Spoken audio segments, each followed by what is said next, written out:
Une page sera bientôt tournée à l'île Verte, le site de la tragédie de la résidence du Havre, où un terrible incendie a coûté la vie à 32 personnes âgées en janvier 2014, va accueillir de nouveaux logements pour aînés.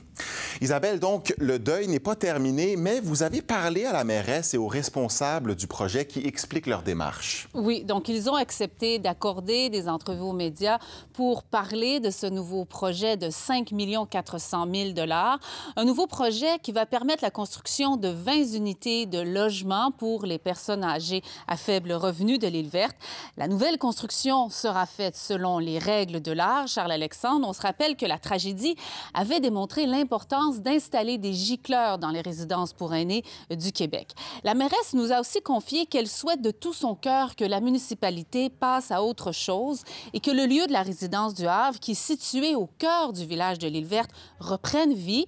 La mairesse souhaitait un changement de vocation du site pour le 10e anniversaire de la tragédie.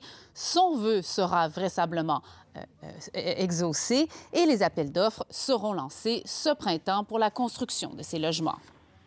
Réégayer notre centre de village, parce que l'île Verte, c'est plus que les événements du Havre. L'île Verte, c'est autre chose que ça. Puis, on n'oubliera jamais ce qui est arrivé. Il y a des familles qui sont marquées, puis on est toutes marquées. Mais il faut avancer. Donc, c'est un peu ça que ça va nous aider à avancer au final.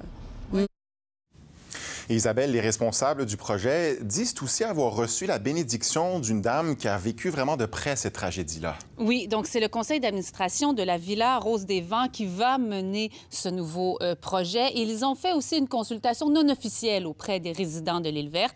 Ils ont notamment consulté une dame qui demeurait à la résidence du Havre, qui a vécu la tragédie de l'intérieur il y a 8 ans.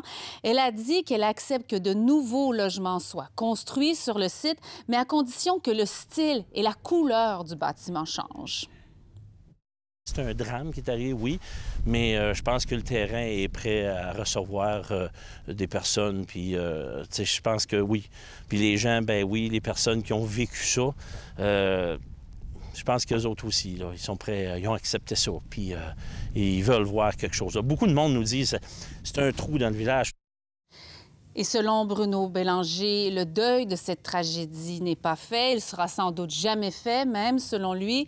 Mais il dit qu'il y a un sentiment d'acceptation de cette tragédie au sein de la population de l'île Verte. Isabelle, merci beaucoup. Bonne soirée. Ici, Bas-Saint-Laurent.